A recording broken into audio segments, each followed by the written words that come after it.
Hello class. Welcome back बच्चों। तो प्यारे बच्चों, स्टार्ट करते हैं नया लेक्चर। बेटा, नए लेक्चर में आज हम बात करने जा रहे हैं इंटरनेशनल फाइनेंसिंग की। ठीक है जी। अभी हम बेटा काफी सारे सोर्स ऑफ फाइनेंस की बात कर चुके हैं, स्पेशली चार तो वो सबसे इंपॉर्टेंट मेरे टेबल वाले: equity, preference, debenture, retained earning. उसके अलावा ट्रेड क्रेडिट, पांच तो ये करें।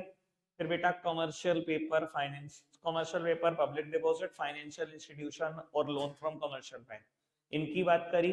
दो बिल्कुल नहीं आ रहे आपके कोर्स में, फैक्टरिंग और लीज फाइनेंसिंग पिछली बार पढ़ाए थे, तो मेरी तरफ से तो 11 बिल्कुल पैक है। ठीक है जी। अब थोड़ी बहुत चर्चा बचती है बेटा, वो खत्म करते हैं।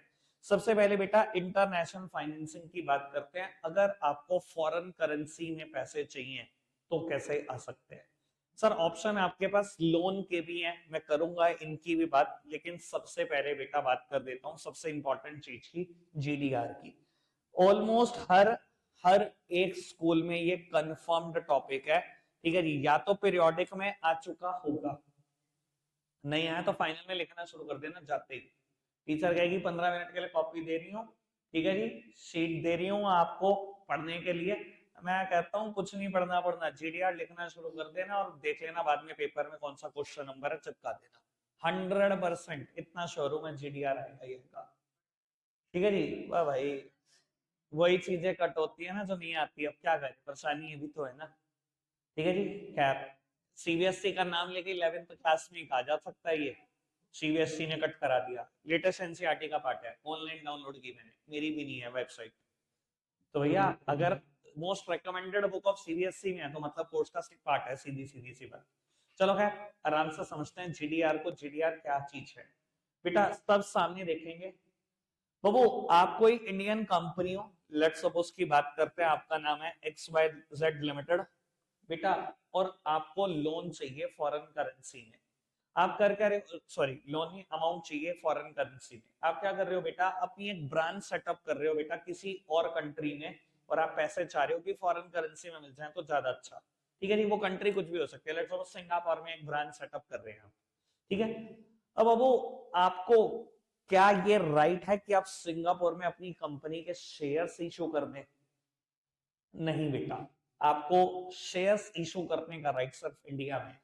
तो आप दूसरी कंट्री में शेयर इशू नहीं कर सकते, ये बात फॉर श्योर हो गई। तो बेटा पैसे कैसे मिल सकते हैं आपको ये समझना। आपने क्या किया बेटा, आपने 80 lakh share, 80 lakh share eight the rate 10 each ये इशू करे इंडियन मार्केट में। ये शेयर इशू करे और इन शेयर को ना बेटा सिंगापुर में ही किसी एक बैंक को डिलीवर कर दिया। ठीक है जी। ये शेयर 80 लाख शेयर 10 रुपए वाले उनको डिलीवर कर दिए बेटा। इन बैंक्स को हम बोलेंगे डिपॉजिटरी बैंक। इन बैंक को हम बोलेंगे बेटा डिपॉजिटरी बैंक। इस बैंक ने क्या किया बेटा, इन 80 लाख शेयर को अपनी सेफ कस्टडी में रख दिया और इसको कन्वर्ट कर दिया इनटू द डिपॉजिटरी रिसीट। इसको कन्वर्ट कर दिया इनटू द डिपॉजिटरी रिसीट। ठीक है जी। 80 लाख शेयर अपनी सेफ कस्टडी में रख दिए और इनको कन्वर्ट कर दिया इनटू द डिपॉजिटरी रिसीट। बेटा एक डिपॉजिटरी रिसीट कई शेयर को रिप्रेजेंट कर सकती है। जैसे कि मैं एग्जांपल देता हूं, यहां पर क्या हुआ, आपने क्या किया बेटा, आज $1 का दाम ना 80 रुपए था, तो आपने क्या किया बेटा, एक डीआर में, एक डिपॉजिटरी रिसीट में 8 शेयर कंबाइन कर दिए। 8 शेयर कंबाइन कर दिए बेटा। एक शेयर आपका कितने रुपए का है? 10 रुपए का है। तो 8 शेयर किसके बराबर होंगे? 80 रुपए के बराबर होंगे। 80 रुपए बेटा किसके बराबर है? $1 के बराबर है। कहानी बड़ी सिंपल सी है, आपने एक डीआर में 8 शेयर मिला दिए और बेटा एक डिपॉजिट रिसीट इशू कर दी $1 में अपने सिंगापुर में। ठीक है जी। एक डिपॉजिटरी रिसीट कई शेयर को रिप्रेजेंट कर सकती है। दूसरी बात, ये डिनोमिनेटेड होती है हमेशा यूएस डॉलर। ठीक है जी। यूएस डॉलर में ही तो, वहां कोई रुपी थोड़ी चलता है। आप बेच रहे हो सिंगापुर में कि एक यूएस डॉलर लाओ एक डीआर ले जाओ। ठीक है जी। अब आराम से सुनते जाना चाहिए बात, हर्षद सामने देख ले भाई। बाबू, अब आप डीआर होल्डर हो, आपने डीआर खरीद लिया, $1 देकर एक डीआर खरीद लिया। क्या बेटा आप सिंगापुर से इंडिया में वोट करने जा सकते हो? अगर ये शेयर इंडिया में इशू होते, क्या बेटा वोटिंग राइट होता? इक्विटी शेयर को वोटिंग राइट होता है? जी होता। बाबू, अब ये इक्विटी शेयर ही तो डीआर बने हैं, लेकिन बात ये सोचने की है कि सिंगापुर से कोई आदमी इंडिया में वोट करने आ सकता है? वोट करने तो नहीं आ सकता ना। तो बेटा चाहे ये डीआर आपके पास है, बट आपको वोटिंग राइट्स नहीं है। वोटिंग राइट्स नहीं है, लेकिन बची हुई दो चीजें आपको मिलेंगी जो इंडिया में इक्विटी शेयर होल्डर को मिलती हैं। आपको डिविडेंड मिलेगा, आपको कैपिटल एप्रिसिएशन मिलेगा। बेटा अब ये सोचो कि अगर ये शेयर इंडिया में इशू होते, क्या आपको डिविडेंड मिलता? बिल्कुल मिलता। मान लो मैंने एक शेयर पे अनाउंस किया 10 रुपए का डिविडेंड, सुनते जाना चाहिए, एक शेयर पे अनाउंस किया 10 रुपए का डिविडेंड, क्योंकि एक डीआर में 8 शेयर है, तो आपको 80 रुपए के बराबर जो भी अमाउंट बैठती है आपकी करेंसी में वो मिल जाएगी, डिविडेंड मिलेगा आपको। दूसरी बात मैं कहता हूं, अगर इंडिया में ये एक शेयर जिसकी कीमत 10 रुपए थी, इसका दाम 15 रुपए हो गया है, तो बेटा आपके डीआर में क्योंकि 8 शेयर हैं, तो 120 रुपए के बराबर जो भी आपकी करेंसी में दाम हो चुका है वो भी बढ़ेगा। यानी कि आपको दो चीजें तो पक्का मिलेंगी, एक डिविडेंड, दूसरा कैपिटल एप्रिसिएशन। अगर इंडियन मार्केट में शेयर का दाम बढ़ रहा है तो आपकी डीआर का दाम भी बढ़ रहा है, कैपिटल एप्रिसिएशन आपकी भी हो रही है।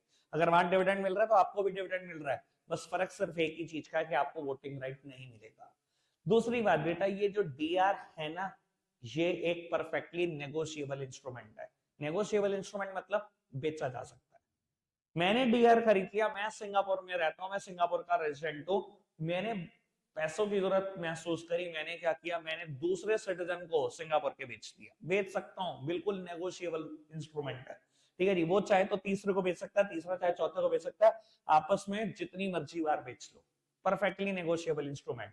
एक काम की बात आखिरी, बेटा अगर किसी सिंगापुर के रेजिडेंट ने इसको बाद में किसी इंडियन को बेच दिया तो क्या होगा? बेटा इंडियन के लिए डीआर की क्या वर्थ, वो क्या करेगा, इस डीआर को कन्वर्ट करा लेगा into the number of share it represent. सीधा कंपनी के पास जाएगा, कंपनी को कहेगा मैं डीआर का क्या करूंगा, मैं तो इंडिया में ही हूं, मुझे तो शेयर में कन्वर्ट कर दो जितने भी शेयर को ये रिप्रेजेंट करता है। क्योंकि एक डीआर 8 शेयर को रिप्रेजेंट करता है, मान लो आपके पास 100 डीआर है, तो आप क्या करोगे, 800 शेयर में कन्वर्ट करा लोगे। और अगर एक बार ये शेयर में कन्वर्ट हो गया तो डिविडेंड भी मिलेगा, कैपिटल एप्रिसिएशन भी मिलेगा, साथ साथ वोटिंग राइट भी मिल जाएंगे आपको, वोटिंग राइट भी मिल जाएंगे अगर ये शेयर में कन्वर्ट हो गया। समझ में आती है बात? ठीक है बाबू, अगर कोई डीआर अमेरिका और इंडिया के अलावा कहीं पर भी इशू होगा तो उससे बोलेंगे जीडीआर, मतलब ग्लोबल डिपॉजिटरी रिसीट।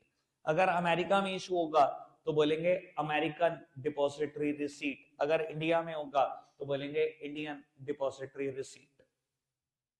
ठीक है जी, एक बार दोबारा बोल रहा हूं, पूरे 30 सेकंड में सारी बात दोबारा बोल दूंगा, आराम से सुनिए। आप कोई इंडियन कंपनी हो, एक ब्रांच खोल रहे हो अपनी, मान लो ये है Punjab national bank. Punjab national bank Singapore में एक ब्रांच खोलने जा रहा है, ठीक है जी। वो नहीं चाहता इस लफड़े में पड़े कि फंड को एक्सचेंज कराए, इंडियन रुपी दे और सिंगापुर डॉलर खरीदे, इस लफड़े में नहीं पड़ना चाहता। वो चाह रहा है सीधा का सीधा मेरे को क्या मिले, फंड फॉरेन करेंसी में मिले और मैं उसी से कंस्ट्रक्शन करूं, सब कुछ उससे करूं, वही पैसे खर्च हो। इसने क्या किया बेटा, ये फंड चाहता है फॉरेन करेंसी में। क्या ये शेयर इशू कर सकता है? नहीं कर सकता। इसने क्या करा, शेयर इशू तो करे लेकिन डिपॉजिटरी बैंक को गिरवी रख दी। उस डिपॉजिटरी बैंक ने क्या किया, शेयर को कन्वर्ट कर दिया है डीआर में, डिपॉजिटरी रिसीट में। एक डिपॉजिटरी रिसीट कई शेयर को रिप्रेजेंट कर सकती है, जैसे कि मेरे एग्जांपल में कर रही है। डिपॉजिटरी रिसीट हमेशा डिनोमिनेटेड होगी फॉरेन करेंसी में, इंडियन रुपी में डिनोमिनेटेड नहीं होगी। बेटा कोई भी फॉरेन रेजिडेंट इस डीआर को खरीद सकता है बाय पेइंग अ स्पेसिफाइंग अमाउंट, जो भी जितने भी रुपए का, जितने भी डॉलर का हुआ है वो पे करो, आप खरीद सकते हो। जो भी डीआर होल्डर होंगे उनको दो चीजें मिलती है, कैपिटल एप्रिसिएशन और डिविडेंड, कभी भी नहीं मिलेगा वोटिंग राइट। डीआर एक परफेक्टली नेगोशिएबल इंस्ट्रूमेंट है, जितनी मर्जी बार बेच सकते हो, जो मर्जी खरीद सकता है। अगर ये लेकिन किसी इंडियन को बेचे गए तो वो इसको कन्वर्ट करा सकता है कभी भी into the number of share it represent. और अगर एक बार इंडियन ने इसको कन्वर्ट करा लिया शेयर में तो उसको तीन चीजें मिलेंगी, कैपिटल एप्रिसिएशन भी, डिविडेंड भी, और फिर मिलने लगेंगे इसको वोटिंग राइट भी। बस ये है जीटीआर। ठीक है जी। इंडिया और अमेरिका के अलावा कहीं भी इशू हो तो जीडीआर, अमेरिका में इशू हो तो एडीआर, और इंडिया में इशू हो तो आईडीआर। जब इंडिया में इशू होता है, जो आईडीआर जिसको हम बोलते हैं, उसमें सारी बातें उल्टी है। सुनना, मैं एक बार फटाफट से वो भी बात बोल देता हूँ, फिर रीड कराता हूँ। आप कोई फॉरेन कंपनी हो, आपको पैसा चाहिए इंडियन रुपी में, क्योंकि आप इंडिया में ब्रांच खोलने जा रहे हो, उल्टी बात। ठीक है जी। तो वो अगर आपको इंडियन रुपी में पैसा चाहिए और नहीं मिल रहा, आप क्या करोगे? अपने देश में आप डीआर ही इशू करते हो, और डीआर गिरवी करोगे किसी इंडियन बैंक के पास, जिसको हम क्या बोलेंगे? Depository bank. और डिपॉजिटरी बैंक क्या करेगा? आपकी डीआर को गिरवी रखेगा और इसको कन्वर्ट कर देगा शेयर में, और ये शेयर रिप्रेजेंटेड होंगे, डिनोमिनेटेड होंगे हमेशा इंडियन रुपी में। इंडियन उसको खरीदेंगे, इंडियन रुपी पे करेंगे, वो डिपॉजिटरी बैंक डिलीवर करेगा ये पैसे कंपनी को, और बाकी सारी कहानी वही है। आपको दो चीजें मिलेंगी, ठीक है जी, कैपिटल एप्रिसिएशन और डिविडेंड। अगर किसी फॉरेनर को आपने भेज दिया, उसे तीनों चीजें मिल जाएंगी, उसे वोटिंग राइट भी मिल जाएगा उसके देश में। सारी बात उल्टी। ठीक है जी। आओ जी पुत्र जी, फटाफट से इसको पढ़ देते हैं।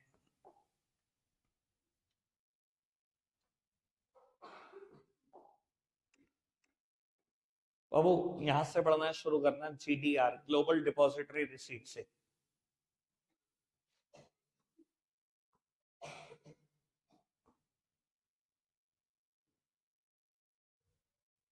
जल्दी से पढ़ो फटाफट से।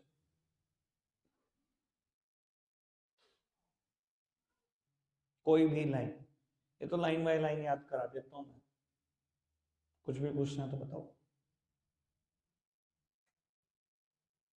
ठीक है, सब ठीक है बाबू। अमेरिकन डिपॉजिटरी लाइन, ये अमेरिकन डिपॉजिटरी रिसीट पढ़ना, दो तीन लाइन ही है ये, फटाफट से पढ़ना।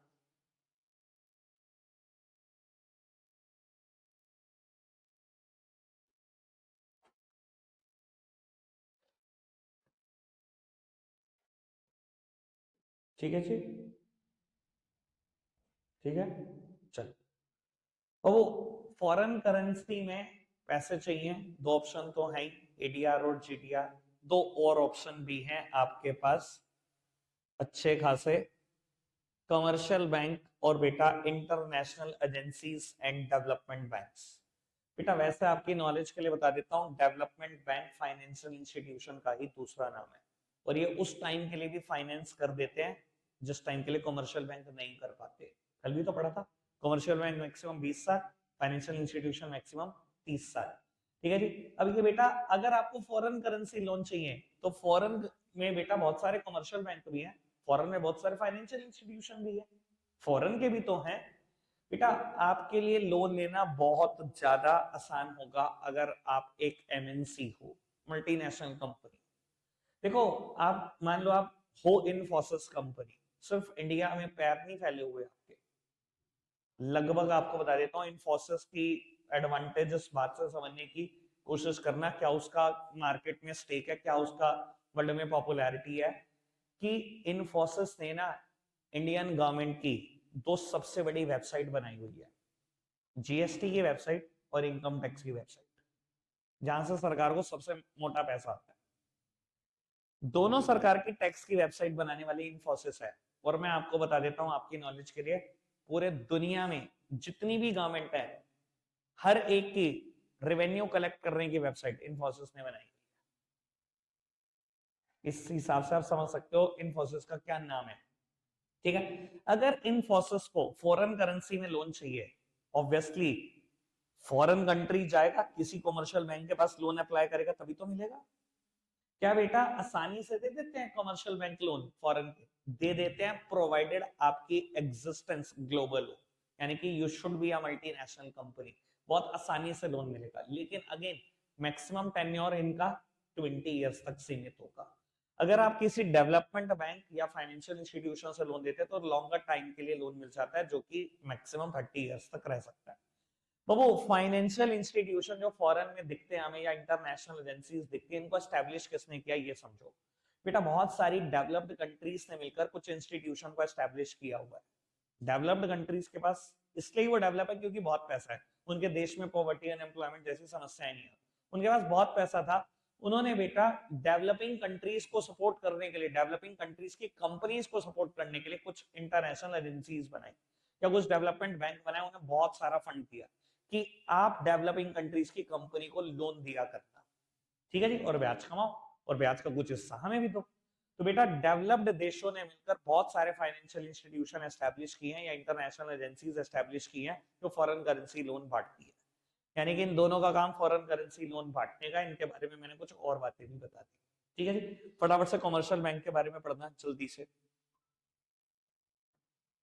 ये आपके शहर में भी है, स्टैंडर्ड चार्टर्ड बैंक, ठीक है जी। एक और बैंक का नाम शायद आपने सुना हो, बैंक ऑफ अमेरिका, दिल्ली में।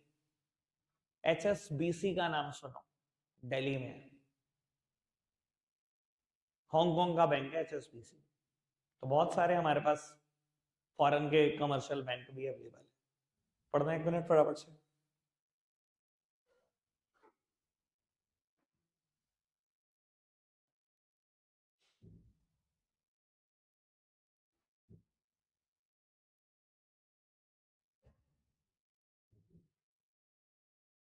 पढ़े आगे उदेश।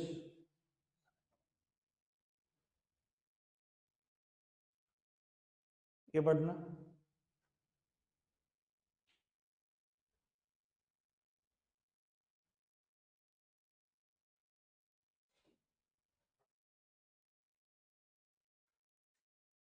एक्सिम का नाम मैंने पहले भी बोला हुआ है, एक्सिम, एक्सपोर्ट इंपोर्ट बैंक।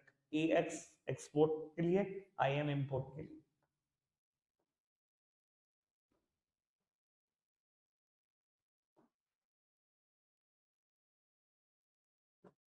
ठीक है पुत्र, ठीक है, बढ़ जाए आगे। एक कोशिश कर लेते हैं, अगर कल खत्म हो जाए चैप्टर तो कल भी कर देंगे। बेटा टाइप्स ऑफ प्रेफरेंस शेयर और टाइप्स ऑफ डिवेंचर ये मुझे कराने हैं, देखते हैं आज कितना करा सकते हैं। पहले टाइप्स ऑफ डिवेंचर की बात करते हैं। Types of preference share time बचा तो आज, वरना कल डिस्कस करेंगे। इसके अलावा बेटा मेरे पास शुरू के 3-4 पेज और रह गए डिस्कस करने के लिए, चैप्टर खत्म है बिल्कुल नई तरफ से। तो वो सबसे पहले टाइप्स ऑफ डिवेंचर की बात करते हैं। बेटा 8 तरीके के डिवेंचर यहाँ पर मुझे दिखाई दे रहे हैं, आज ही खत्म करेंगे बेटा। मैंने पूरा दिमाग बना लिया, माइंड मेकअप कर लिया कि आज ही करने, आराम से सुन लो इसके बारे में। बेटा फर्स्ट पॉइंट में लिखे गए हैं सिक्योर्ड और अनसिक्योर्ड डिवेंचर। देखो जनरली तो बेटा मार्केट में सिक्योर्ड डिवेंचर इशू होते हैं, अनसिक्योर्ड डिवेंचर तो सिर्फ किताबों की बात है। रियलिटी में कभी मैंने तो देखे नहीं आज तक 20 साल, ठीक है जी।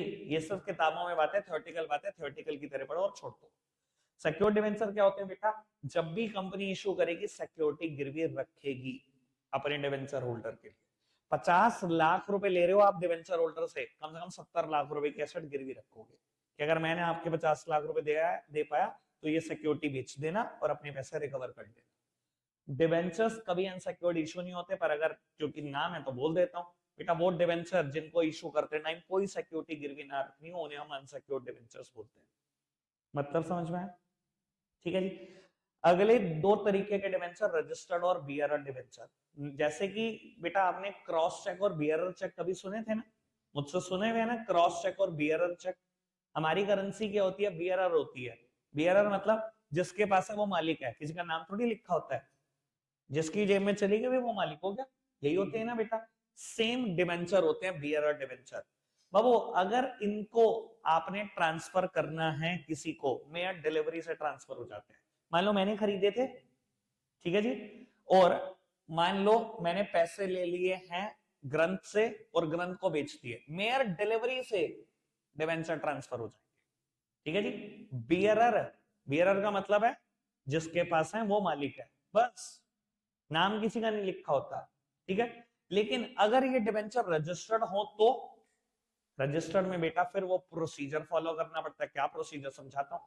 मैंने कंपनी से डिवेंचर खरीदे, मेरा नाम लिखकर आया मनीष कालड़ा, ठीक है ji. You are holding 500 debenture at the rate 100 each of फला फला कंपनी, ठीक है जी, मेरा नाम लिखा हुआ आ गया। अब मान लो मैंने बेच दिए ग्रंथ को, तो मुझे क्या करना पड़ेगा? ये डिवेंचर सर्टिफिकेट दोबारा कंपनी भिजवाना पड़ेगा और उनको रिक्वेस्ट करना पड़ेगा ये ग्रंथ के नाम पर बनाकर दे दो। वो क्या करेंगे? सर्टिफिकेट को ले लेंगे और बेटा ग्रंथ के नाम पर एक सर्टिफिकेट बनकर आ जाएगा कुछ दिन के बाद मेरे घर। फिर मैं ग्रंथ को कहूंगा ये लो जी आपके नाम का सर्टिफिकेट आ गया, लाओ मेरे को 50,000 रुपए दे दो। ऐसे होगा ट्रांसफर। रजिस्टर्ड डिवेंचर है तो बाबू खाली डिलीवरी से डिवेंचर ट्रांसफर नहीं हो जाएंगे, आपको एक प्रोसीजर फॉलो करना पड़ेगा जो लॉ में गिवन है। और अगर आपके पास बियरर डिवेंचर है तो बेटा the one who is the bearer is the owner, उस केस में बेटा जिसके पास है वो मालिक बन जाता है, मैं डिलीवरी से ही डिवेंचर ट्रांसफर होते हैं। क्लियर? शुरू के दोनों तरीके के क्लियर बाबू। उसके बाद कन्वर्टेबल एंड नॉन कन्वर्टेबल, बहुत अच्छी बात है ये बेटा। कन्वर्टेबल जैसा कि नाम सजेस्ट कर रहा है, किसी चीज में तो कन्वर्ट हो सकते होंगे ना, किसमें कन्वर्ट होते हैं बेटा? ये debenture at the time of delivery shares में भी कन्वर्ट हो सकते हैं और आप चाहो तो अपने पैसे भी वापस ले सकते हो डिपेंडिंग अपॉन यू। और शेयर में कन्वर्ट होंगे at a very pre determined price. बता देता हूं सुनने के लिए क्या है बात। मैं कंपनी, आप सब डिवेंचर होल्डर हो, ठीक है जी। आपको मैंने डिवेंचर दिए आज और तय हुआ कि 10 साल के बाद आपके पैसे कंपनी प्रिंसिपल अमाउंट वापस करेगी। 10 साल तक आपको क्या मिलेगा? सिर्फ ब्याज मिलेगा। और 10 साल के बाद भी आपके पास दो ऑप्शन है।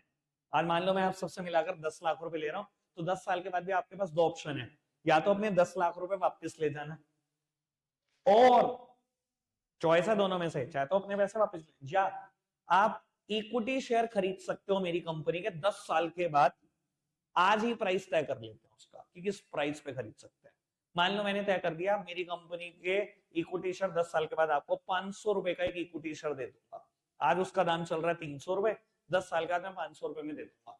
मान लो 10 साल के बाद मेरी कंपनी के इक्विटी शेयर का दाम हो गया 600, आप 500 में लेने को तैयार हो गए कि नहीं होंगे? आप कहोगे बढ़िया ले लो, इसमें भी कमा लेता हूं।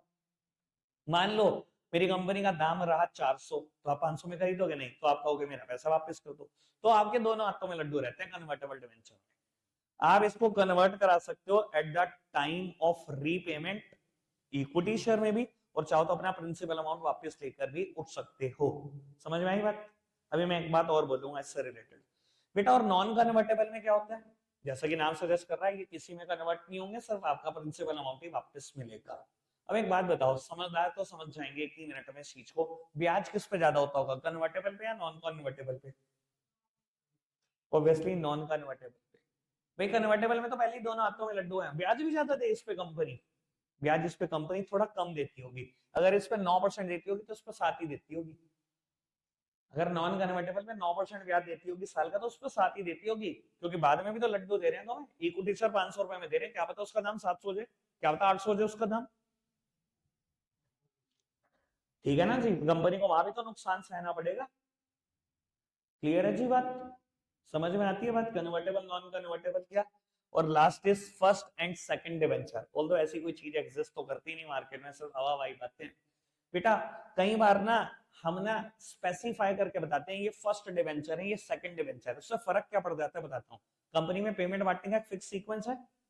सबसे पहले डिवेंचर या बैंक लोन का इंटरेस्ट, देन गवर्नमेंट के taxes, then preference share capital का preference dividend, then equity share capital का इक्विटी डिविडेंड। अगर मैंने कह दिया ये डिवेंचर फर्स्ट डिवेंचर है, ये सेकंड है, तो क्या होगा? पहले फर्स्ट डिवेंचर की पेमेंट होगी, फिर सेकंड डिवेंचर की पेमेंट होगी, फिर गवर्नमेंट, फिर प्रेफरेंस शेयर कैपिटल और फिर इक्विटी शेयर कैपिटल।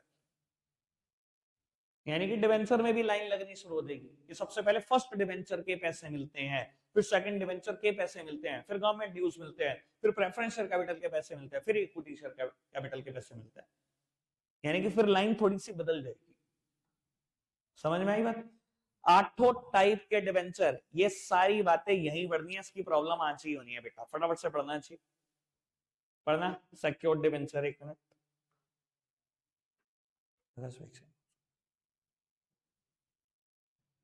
रखते हैं आज के लिए इतना ही है प्यारे बच्चों, बाय।